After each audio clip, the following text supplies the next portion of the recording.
The morning air over Fort Redstone carried a dry smell of dust and metal. Recruits stood on the training ground with boots aligned and eyes fixed forward. Among them was Lieutenant Maya Brooks, a young officer with quiet eyes and a spine that never seemed to bend.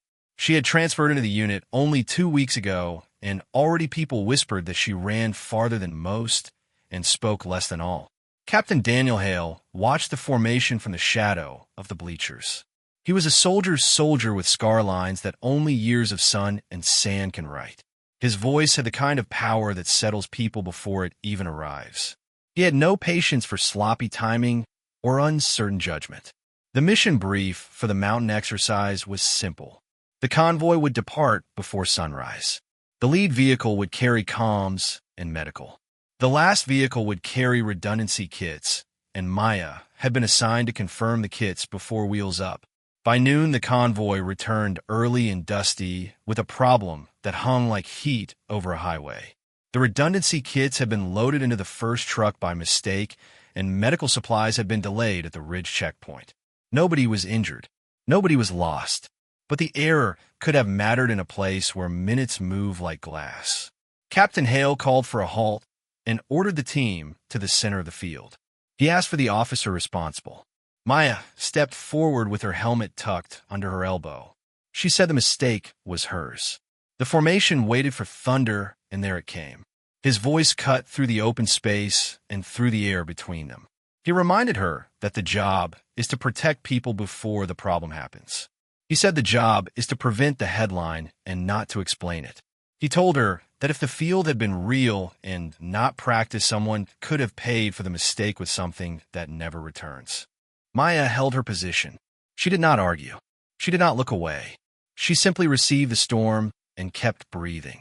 Her heart beat fast against the cloth of her uniform, but her voice stayed level.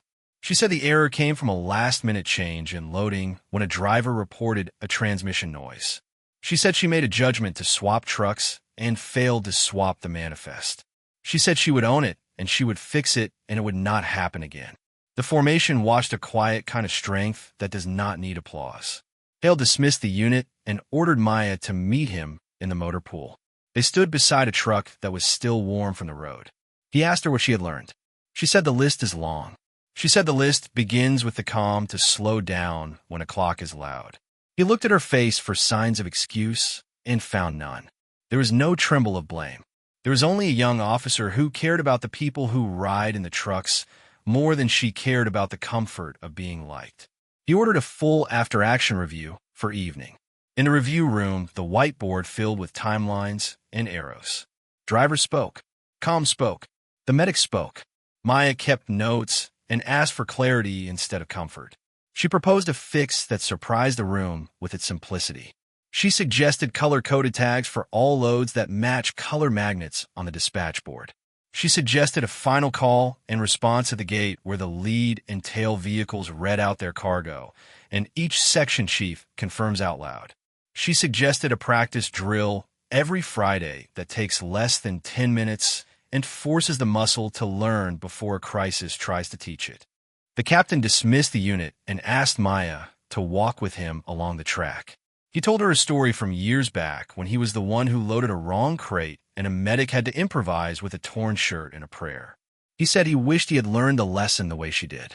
He said the Army needs people who can take heat without breaking and take responsibility without delay. When the sun fell, the motor pool hummed with small sounds of tools and laughter. The new magnets clicked into place on the board. The color tags hung from hooks like little flags. Maya wrote a single line on the whiteboard before she left. The line said slow is smooth and smooth is fast. The line stayed there for weeks and then months until it became part of the building like the smell of oil and coffee. Months later, Maya stood on the same ground as a different unit prepared for deployment. She watched them run the checklist with a steady rhythm. She saw new officers say the call and response without looking down. She felt the quiet pride that does not need a ceremony. Captain Hale came to stand beside her with hands behind his back. He said the lesson took. She said the lesson will travel farther than either of them.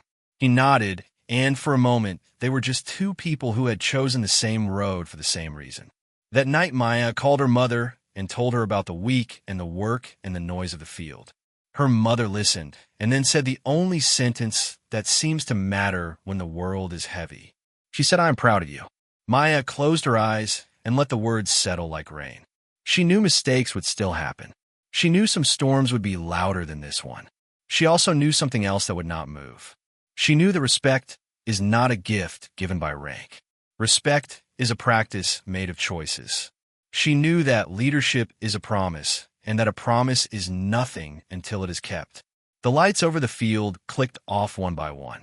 The convoy lines began.